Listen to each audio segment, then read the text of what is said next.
Hey everyone, Amy Wood here. I have a very special young woman with me who I think you're going to be impressed with when you get to know her through this interview. This is Louise Martin. She's 16 years old and she has a really cool story that I want to tell you about. It's all about giving back. So, Louise, if you can help our folks at home to understand what it is that's been going on in your life. You have two very special people. I'm going to put a picture up of your favorite folks. We are talking about, let's throw up the picture of your mom and your brother, so Stephanie and Bo, and they're both facing unique challenges, right? Can you talk a little bit about that? Yeah, so I'll talk about Bo first. He is my older brother. He just turned 18 in March and he has autism. He was diagnosed when he was 2 years old and has been receiving treatment and via therapy and education from Project Hope Foundation since he was 4.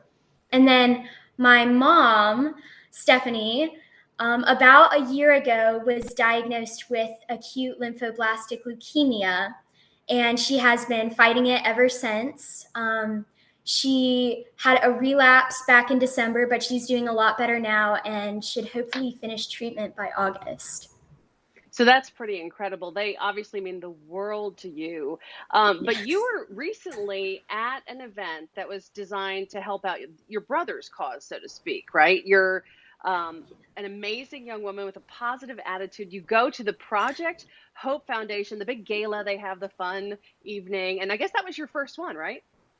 It was. So before my mom was diagnosed, she and my dad both would be really involved with helping throw the gala by getting the auction items and getting donations.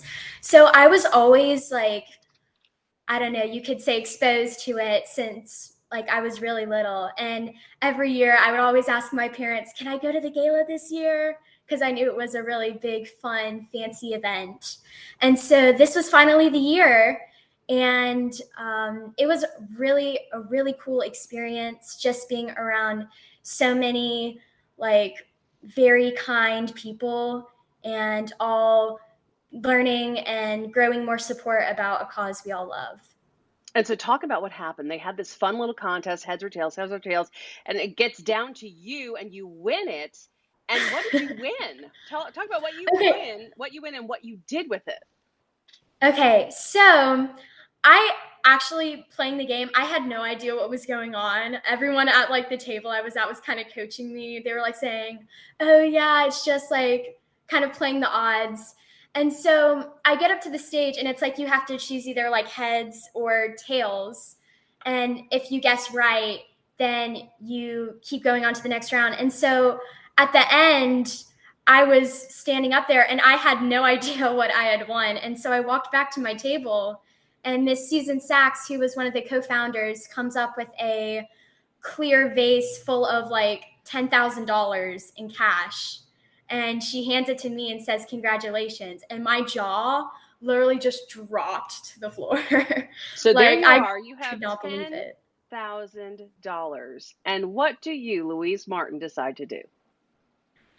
I just realized after I had won it, it didn't feel like it was mine. Like I'd won the competition, but the whole purpose of that night was to raise money and awareness about Project Hope so that they can continue to give amazing services to people all around South Carolina who are affected by autism.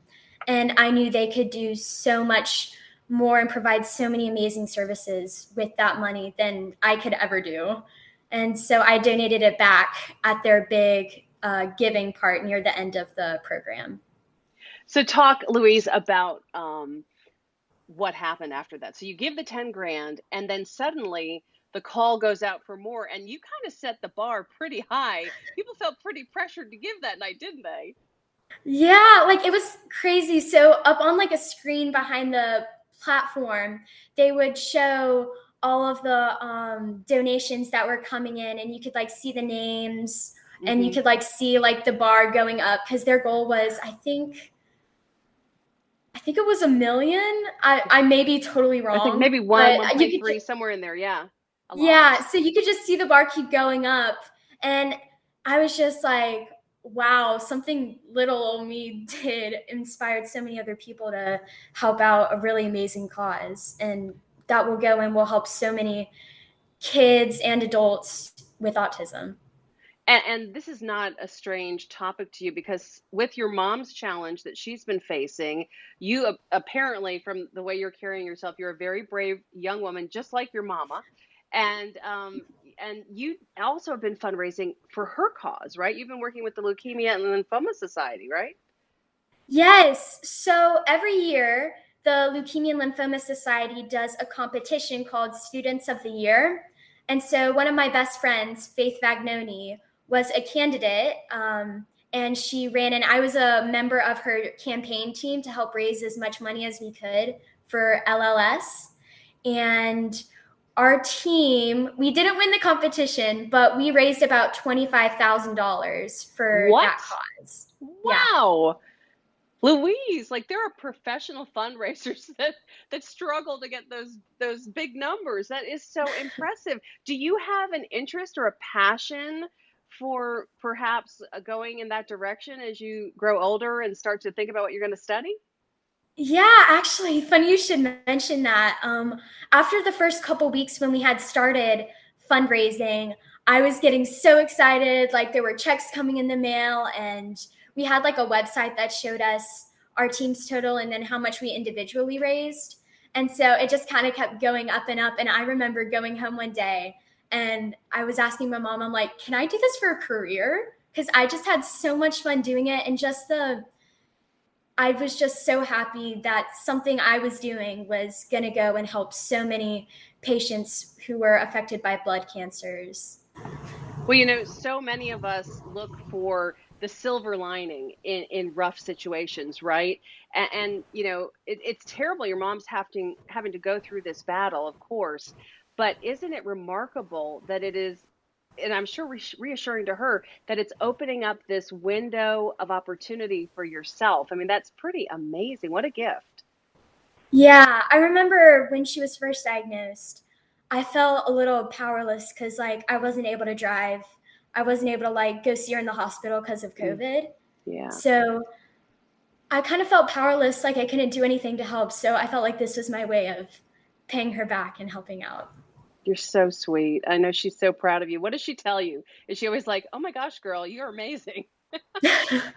Yes. Like sometimes I have to be like, okay, mom, I get it. But I know she's so proud of you. We're very proud of you too. The community's proud of you because it's remarkable. I mean, this is a work of passion. Obviously, you love your mom, love your brother, but I think you've discovered a gift of your own, which is really cool. Yes, ma'am.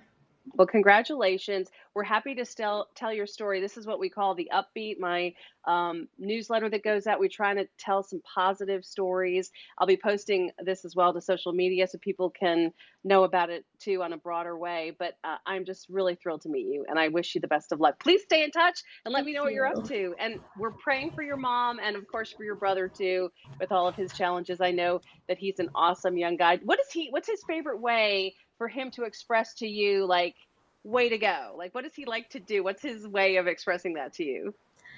Honestly, like he just has this smile and it is Okay. just so big. And it normally comes with like a really like infectious laugh too. And it's like when it happens, you can't help but also smiling and laughing. That's awesome. Well, I know you're getting that reaction from him. We appreciate you, honey. Have a good day. Thank you. You too. Bye.